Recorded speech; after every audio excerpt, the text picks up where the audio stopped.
আজকের দিনের মধ্যে এই সন্ত্রাসী এনসিপি জামাত বিএনপিকে গ্রেফতার করতে হবে। তাহলে এত কি বিক্ষোভ মিছিল দেখেছেন তার তো করে নির্বাচন করতে পারবেন। বিপ্লবী সদস্য আমাদের গান্ধারী ভাইকে বক্তব্য করছে। এই ধানগড়াল মাটিতে এনসিপি এবং জামাতের সন্ত্রাসী কর্তৃক একটি ন্যাক্কারজনক ঘটনা ঘটানো হয়েছে।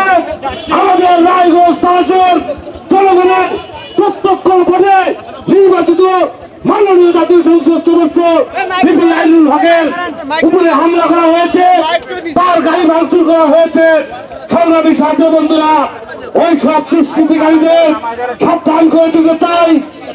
বিপি আইনুল হক শুধু ব্যক্তি আইনুল হক নয়, বিপি আইনুল হক বাংলাদেশ জাতীয়তাবাদী দল বিএনপি সমর্থিত ধানের শীর্ষ প্রতীক দিয়ে রায়গঞ্জ তারাস থেকে নির্বাচিত এমপি।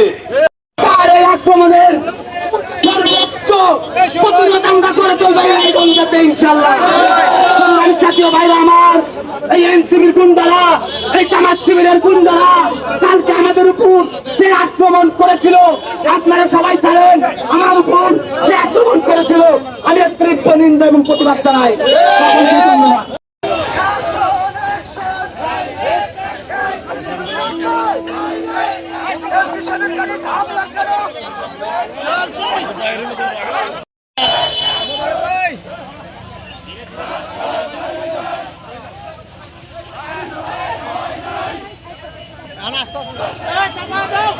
আসতে যান সিস্টেম